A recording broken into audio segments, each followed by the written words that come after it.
8th of March 25, it's Saturday, and I'm just looking at what Trump's done to Ukraine today. Well, the past 2 days, whatever it is, it's terrible.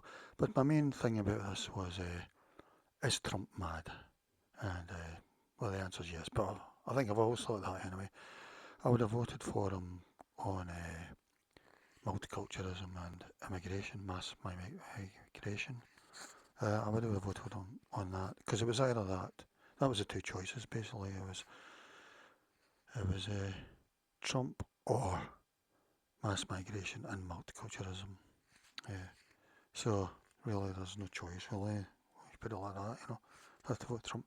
But I knew he was going to be bad to Ukraine. How bad? You just don't know. Just rock bottom really. Let's see. So I asked Elon Musk's grok, and just to saying he's not done anything new today. Well, from what I've heard, anything bad or nothing good. He's threatened sanctions on Russia amid ongoing conflict. Well, he's done a truth social post on his own truth thing, which I think I think making money uh, before he done his Trump coin, it was something like, I don't know. It was this in his land deals or whatever he used to do before that.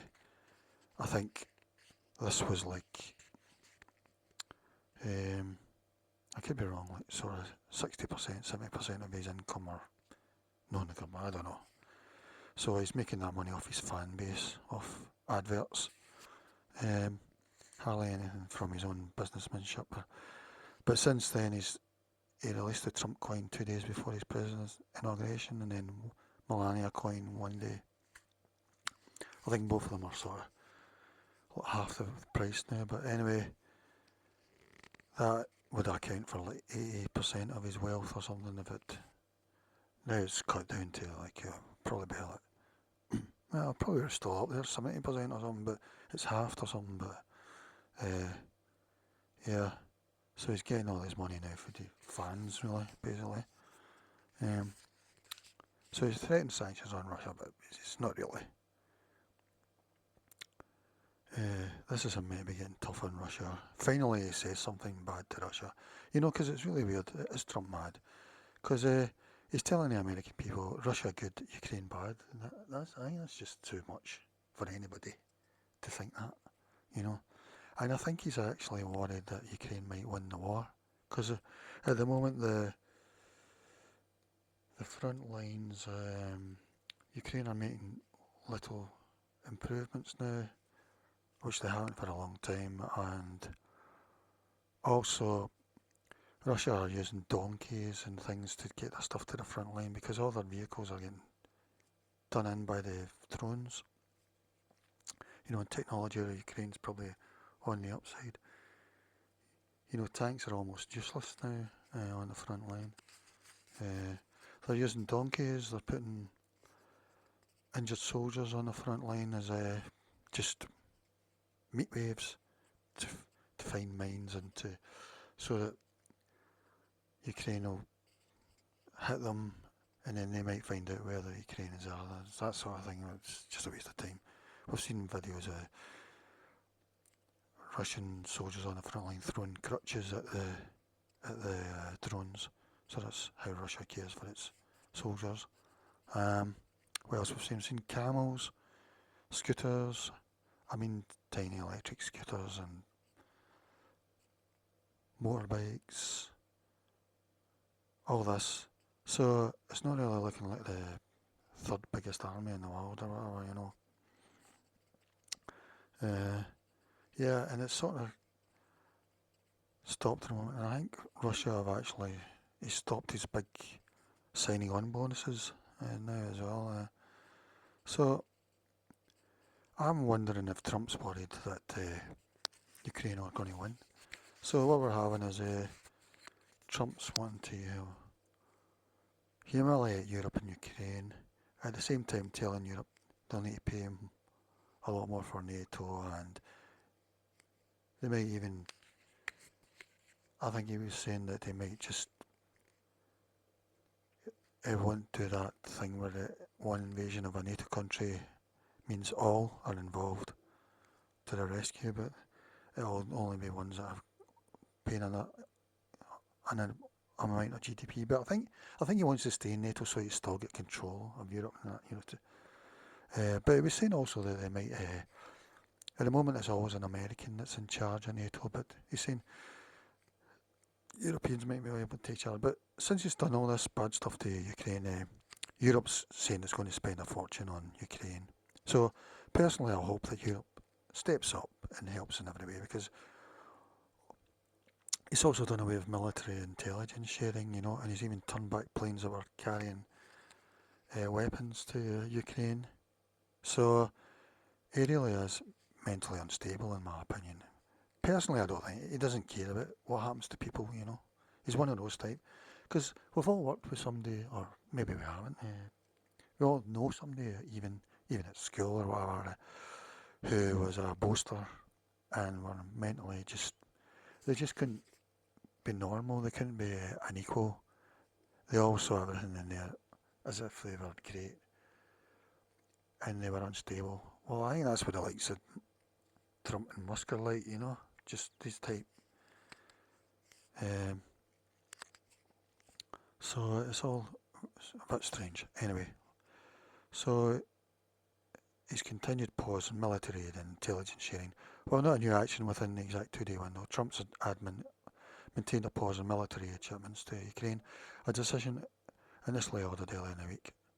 This pause affecting equipment has not yet delivered to Ukraine continued to impact Ukraine's war efforts as of March 7. Additionally, the cessation of intelligence sharing with Ukraine, also enacted earlier, remained in effect, further weakening Ukraine's defensive capabilities during this period. No significant new actions specific to Ukraine were widely reported on March 6 or 7 beyond the continuation of these policies and sanctions threat. However, these ongoing and recent decisions have been interpreted by some as indirectly pressuring Ukraine towards negotiation.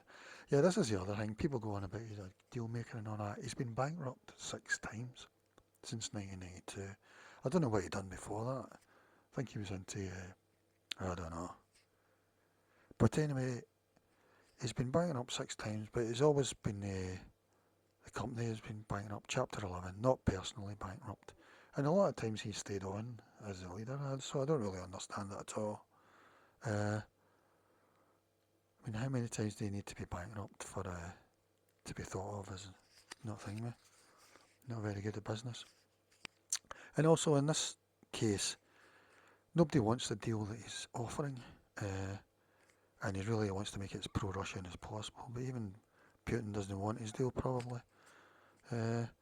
So he's an absolutely terrible deal maker for other people.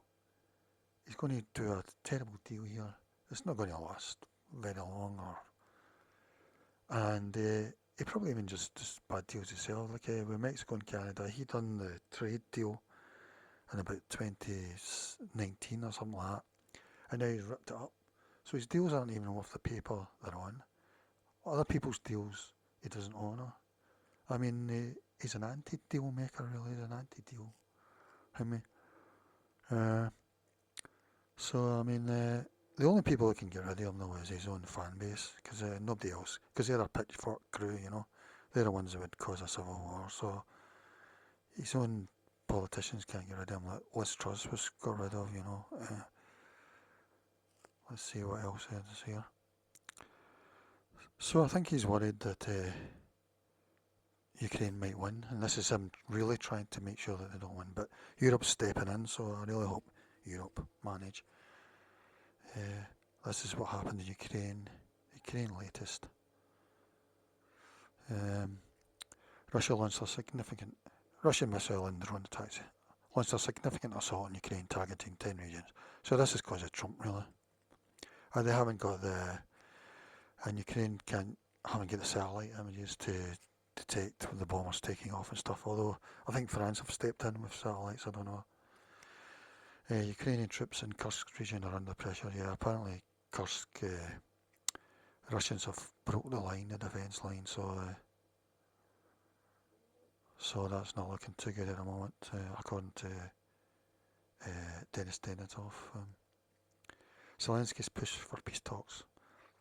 I don't really know what this is about, really. He announced plans to visit Saudi Arabia next week to meet Crown Prince Mohammed.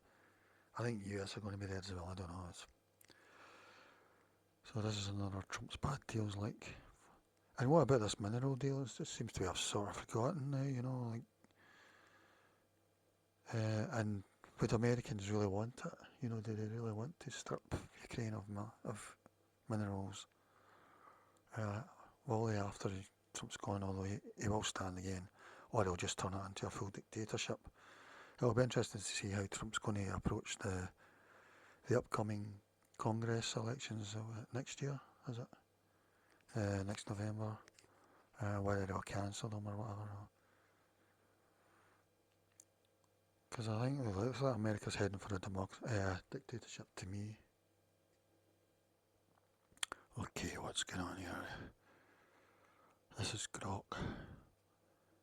The good thing about Grok is it does a lot of politics, you know. It does politics. I mean, Gemini doesn't do politics. Google Gemini. And I think it's pretty fair from what I've seen so far. So there's going to be a Tuesday meeting with US officials, oh my god, to discuss next steps in peace efforts.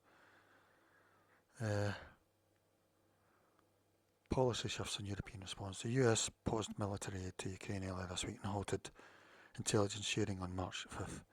Move seen as pressure tactics to bring Ukraine to the negotiating table. It's not really a negotiation, it's blackmailing basically. Trump has justified Russia's strikes as actions anybody would do, and exploring ways to ease sanctions. Russia's energy sector as part of a broader peace plan. I mean, America must be seen now as a frenemy really to Europe and the West, Australia and Canada, etc. Meanwhile, European leaders, including the UK and France, are stepping up support. The UK has pledged 1.6 billion in air defence missiles and is leading a coalition of the willing, with about 20 countries, to bolster Ukraine's position in any potential ceasefire. And apparently Norway is going to increase their spending from like 2.6 million over the next year to 7 billion. I mean, that's incredible, and that's from their $1.5 trillion wealth fund that they piled up when they from their gas and oil over those years. Diplomatic tensions and developments. Relations between Kyiv and Washington have been rocky, with Trump and Zelensky clashing quickly. However, Zelensky's willingness to negotiate, including a potential minerals deal with the US, signals an attempt to mend ties. Russia, meanwhile, has rejected calls for a temporary ceasefire, insisting on firm agreements for a final settlement. So here we go, Russia saying it doesn't want it. European leaders met in London on March 7th to discuss continued support, while Poland and Lithuania have signalled openness to nuclear deterrence options. So now we're talking Poland and Lithuania are thinking of getting nuclear weapons. Broader context. The past 2 days reflect a critical juncture in the Russia-Ukraine war, now on its 1,104th day, as of March 8th. Ukraine's military position appears weakened without US intelligence and aid, while Russia is capitalising on this shift. Zelensky's diplomatic efforts suggest urgency in securing a peace deal. Blah blah blah. Yeah. Okay. Okay, so let's see what Trump's been posting on his Truth Social. Here we got it from Twitter. February 27th. What's going on? Maybe somebody's not keeping up with it anymore. Looks like it.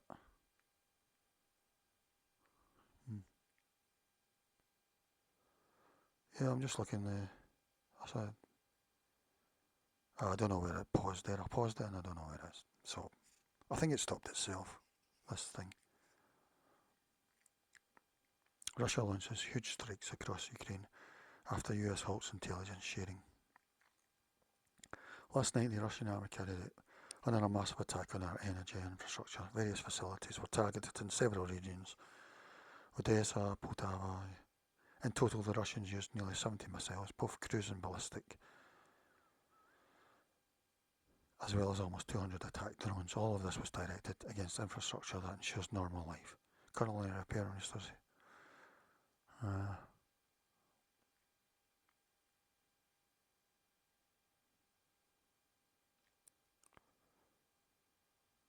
So there we go.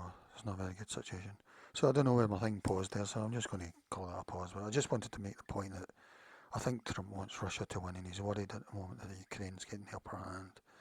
And also, he's mentally insane, and he's saying to his voters, Russia good, Ukraine bad. And he's really a frenemy to the West, or America is currently a frenemy to the West. Of course, he calls Justin Trudeau Governor Trudeau, and yet him and JD Vance were going on about disrespect the other week, so, okay, that's all for now.